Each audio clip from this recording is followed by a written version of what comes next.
And we run from there. And good luck with your demo. Yeah.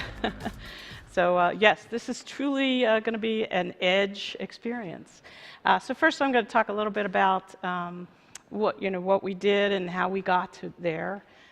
So when and of course, it's Verizon. Legal has to tell me what to do. So. So who am I? I'm one of the product managers for the company, and this is actually my second product for Verizon. The first one was called Secure Cloud Interconnect, which was one of the which connects private networks to cloud providers, and so that was such a success they gave me this one. So virtual network services. I'm going to start with a little bit with the vision of what we did, and then move into how we did it, and then a demo. So literally, we were starting from nothing. So massively distributed cloud wasn't even a word when we came up with these ideas. And what we said is, okay, what we need to do is software-defined networking. We have to embrace that. That's the future. We know that. But what is software-defined networking? How does that translate into actual products? So that's the trick, right?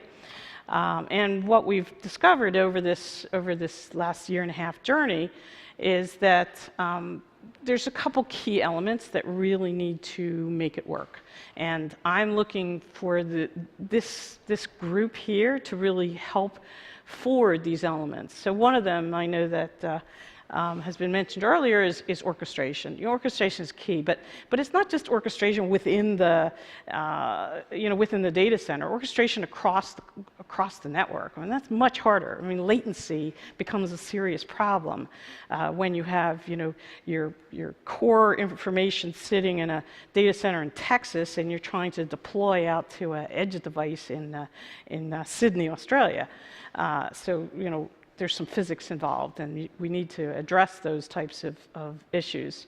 And the architecture is really important, and I know we're going to have some sessions about that later, and I'm really looking for sort of feedback and some real brainstorming around some of the things that really need to make it work. So networking as a service in the real world, that was kind of the vision behind this whole product.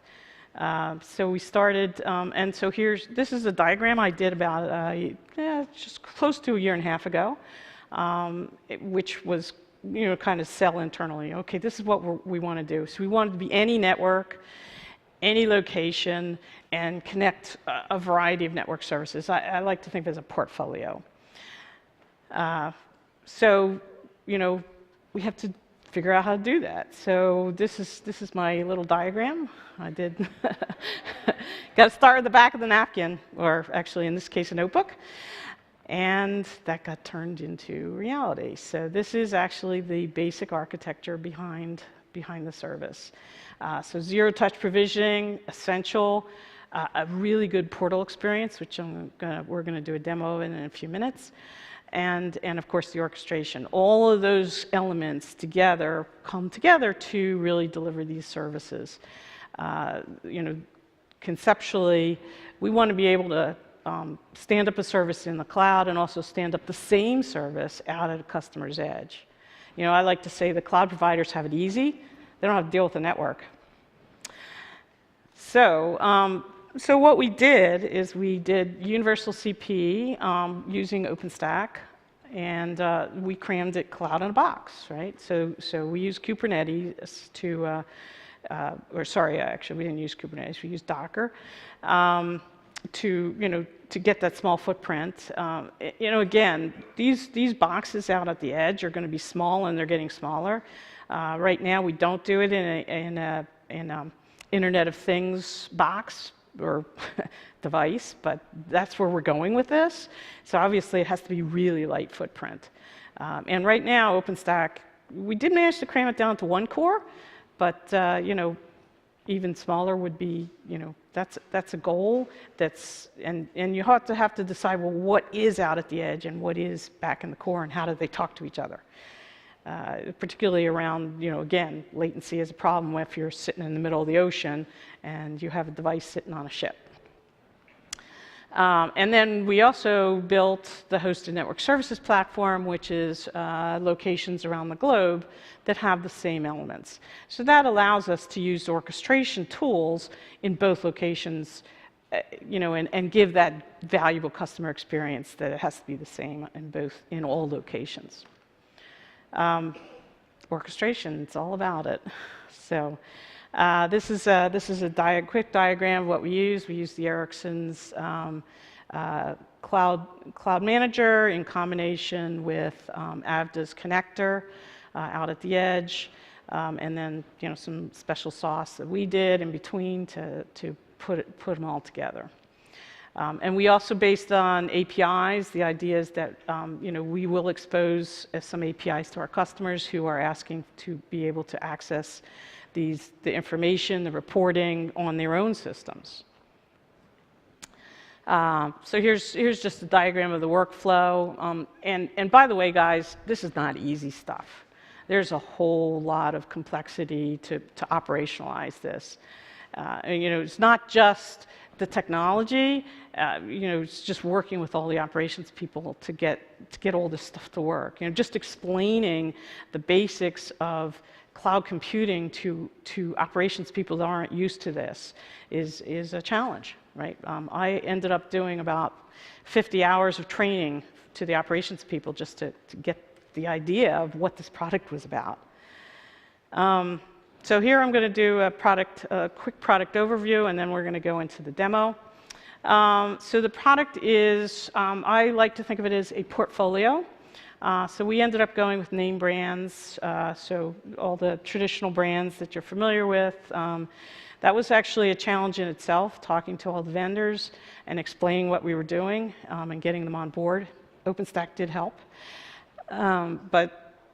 And this appeals to our customers because we can say, oh yeah, the security you're using, you can still use the same security system and it's going to look the same, it's just going to be virtualized. So that's resonated with our customers.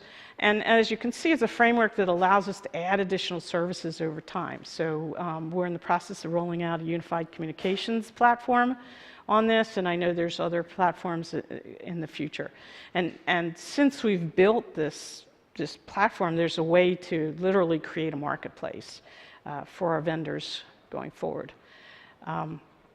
Here's just some high-level diagram of some of the deployment options that we can do.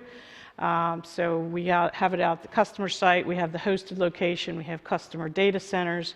We're moving it out into the public cloud as well. We actually just announced the availability of the first virtual network service within AWS. That's with Viptela.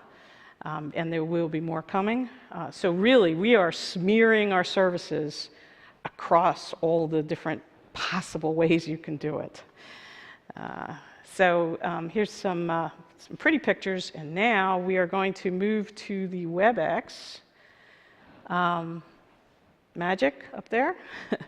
And Rakandu, my coworker, is we're going to be running it from a WebEx because we had to run it from within the Verizon network. So guys up in the booth, start up the WebEx. There we go. Okay, there we go. So what we're looking at here is Verizon has the VEC, or the Verizon Enterprise Console, which is what we share with our customers to allow them to manage their network services. This particular platform's been around since 2009, so it's been a while. But the nice thing is we're adding additional features over time, and so now we are in the process of adding the virtual network services product. So Rakandu, if you could launch the virtual network service piece.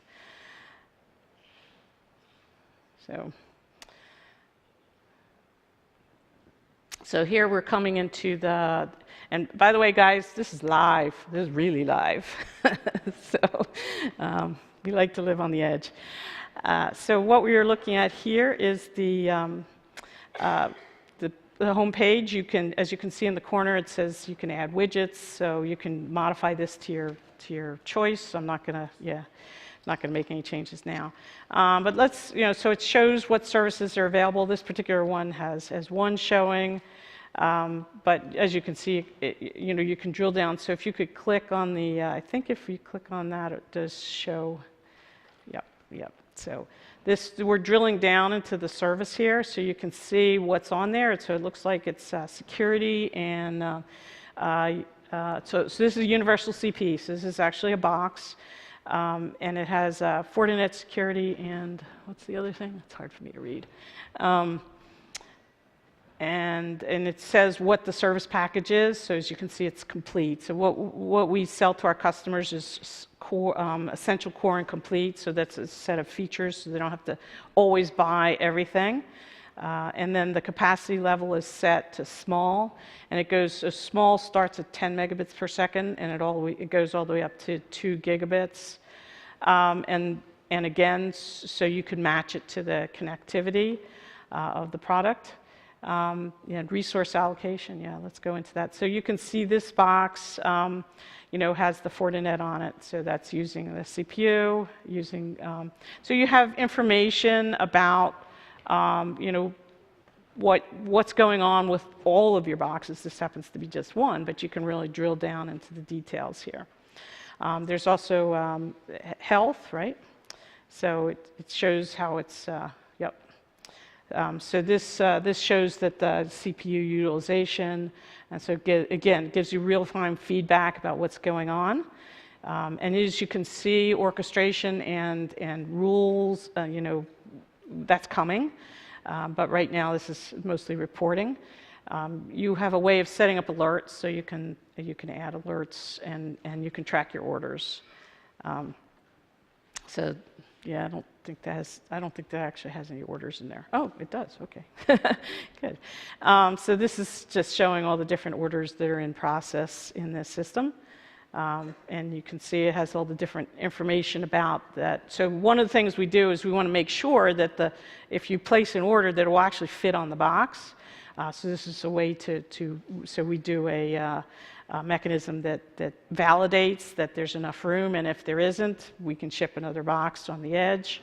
That doesn't apply in the cloud and the hosted environment, of course. So what I can do, if you could switch to showing the policies. So we're going to go into a policy section. So what we've added is the ability to change policies throughout with your software-defined WAN. So bear with us. Okay, there we go. So this is, we're going to go into the SD-WAN policy management component. And this is, so this has got a few more sites here. And it gives you information about what's going on. This happens to be Viptela SD-WAN, but we also have it for the Cisco iWAN as well. So, so let's see. So we have a list of the policies that are available, and so this is the SD-WAN Viptela, as you can see. So you want to show how to create. Yeah, okay, let's edit it first. So here's one that's for Yahoo, so you can, I'm not going to go into details of how SD-WAN works on here.